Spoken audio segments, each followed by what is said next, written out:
Tai pradėsime nuo bevarčių vartų. Pažink save, kaip tyrą bei visur esantį Dievą, ir tuomet išlaisvink savo ir kitų protus bei kūnus nuo susvetimėjimo, baimės ir kančios. Kaip įsitvirtinti šiame pažinume? Paleisk visas išmoktas idėjas apie save, pasaulį bei Dievą. Ir tuomet tai priimk kaip vientisą visumą, taip kaip natūraliai ji apsireiškia akimirkoje. Bet iš tikrųjų, tai traukia viską.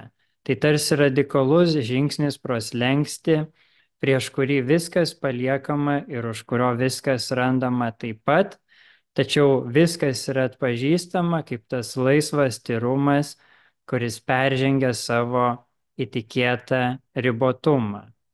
Tuomet be abejonės žinai, jog esi gyvas Dievas, gyvenantis savyje.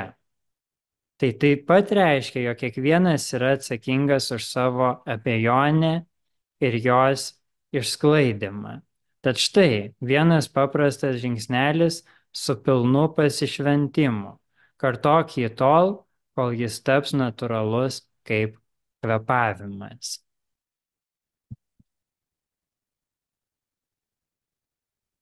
Čia ir yra tie bevarčiai vartai. Tai yra vienas paprastas žingsnelis, kuris, galima sakyti, susideda iš dviejų dalių. Tai pirma dalis yra visko paleidimas. Tai yra iš tikrųjų pats paprasčiausias dalykas, tik tais mūsų ribojantis įsitikinimai gali, mes patys per juos save galime nuo to blokuoti ir susikurti labai sudėtingus procesus tame, bet iš esmės tai yra tiesiog atpažinimas, ko tu stipriai laikai įsikibęs. Tai tavo energija, visa tai, ką patiri, yra tavo energija. Ir kur tu toje savo energijoje susikuri įtampas. Tai va, tu atpažįsti tą vietą, lokalizuoji tarytum tas įtampas, va, ką laikaisi tarytum atrankom įsikibęs stipriai ir tiesiog paleidai, atpalaiduoji tą dalyką. Tai mechaniškai tai yra visiškai paprastas ir palengvėjimą keliantis veiksmas. Pasidavimas dar kitais žodžiais. Tai va, čia turi peržengti visas istorijas, tiesiog tai padaryti, tiesiog viską paleisti. Va, ir kai paleidi, tu tarytum būni atvirose rankose, atvirais delnais. Va, ir tada iš karto seka, tuo pačiu metu seka antras šito žingsnelio elementas, antra dalis, tai priėmimas. Kada tu viską priimi kaip vieną yra Dievą. Taip kaip jisai natūraliai reiškiasi šioje tobuloje akimirkoje. Kad tu paleidi visas idėjas apie save, apie savo gyvenimą, apie pasaulį, apie tą patį Dievą ir tuo pačiu metu visą tai priimi. Tame tyrume, tame šviežume, tame gyvume, tame vientisume, kuriame gali išties jausti tą laisvumą ir natūralią harmoniją. Tai va, čia ir yra tas peržengimas bevarčių vartų. Tai va, tarytum vartai, kurie yra tik tai simboliniai, kurie iš tikrųjų nieko neskiria, bet esmė ta, kad tu tiesiog atsitapatini nuo visų ribojančių prielaidų apie tai, kas yra, visa tai, kas yra. Ir tu pabundi kaip visa tai, tu tada pradedi viską matyti toje tikroje šviesoje.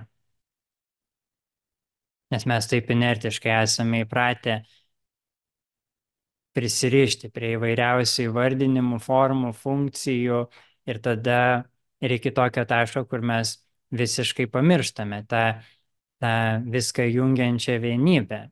Ir tada mes pasimetame tuose visose apibrėžimuose, istorijose ir taip toliau. Tai va, ir tai yra įprotis. Todėl šitą žingsnelį reikia kartoti ir kartoti ir kartoti. Kol, kaip sakau, tai tampa natūralu kaip kvėpavimas. Tai reiškia, dienos eigoje tu pastebi, kaip inertiškai vėl susitrauki, atkrenti į tą kažkokį aukos mentalitetą, į kažkokį tokį emocinį sunkumą, tokį susitapatinimą su tuo sunkumu, su tuo kažkokiu pasimetimu ir taip toliau. Va, ir tada šitame momente vos tik save tame pagauni, tu peržengi per tuos bevarčius vartus. Tu viską palieki už jų ir būni pilnai atšviežintas vėlgi. Šio dieviško esamosios akimirkos tobulumo, aiškumo.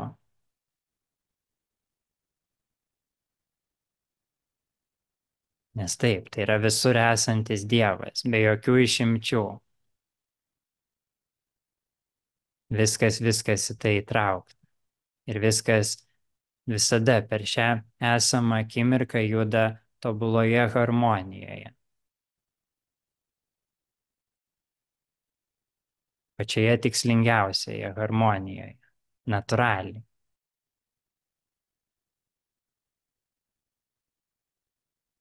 Tai yra taip staigu, jog tai reiškiasi dar prieš to suvokimą ir vat, viso to pasakojimą ir taip toliau, apibūdinimus visus ir taip toliau. Tai kur visi šitie apibūdinimai ir žodžiai vėlgi tiesiog kreipia į tą buvimą tuo tiesiogiai. Buvimą vienybėje, sąmoningoje vienybėje. Su šituo visur esančiu gyvu Dievu, gyvenančiu savyje.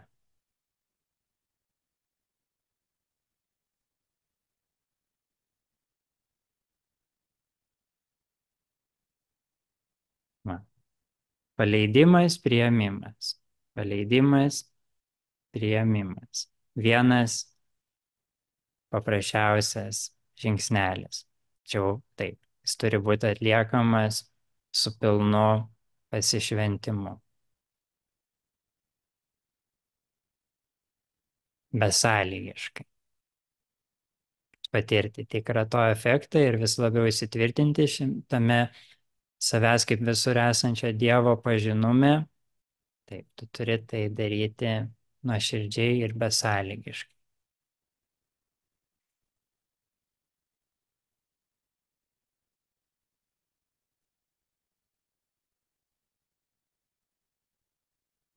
Ir taip, ir tai nėra tais graži pasakėlė. Aš vėlgi visu tuo dalinuosi iš savo tiesioginės patirties.